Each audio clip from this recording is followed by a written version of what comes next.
Sa lalawigan ng Capiz, hinirang ang lungsod ng Roxas bilang isa sa top 10 most livable city sa buong bansa ayon sa isang travel website. Ang nasabing lungsod ay kilala bilang Seafoods Capital of the Philippines na nagsusupply ng mga seafood products hindi lamang sa iba't ibang panig ng Pilipinas, kundi maging sa iba pang mga bansa.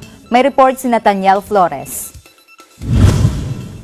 Ang Roxas City na nag-iisang syudad sa lalawigan ng Capiz ay kasama sa top 10 most livable city of 2015 ayon sa isang travel website.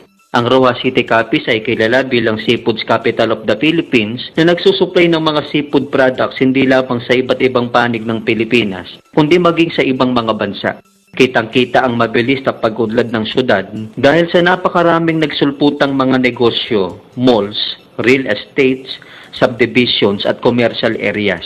Marami na ring mga investors ang nag-i-invest sa syudad, mga hotels at ang mga bangko sa syudad ay umaabot na sa 40. Patuloy rin ang mga road widenings at pagsasaayos ng mga kalsada.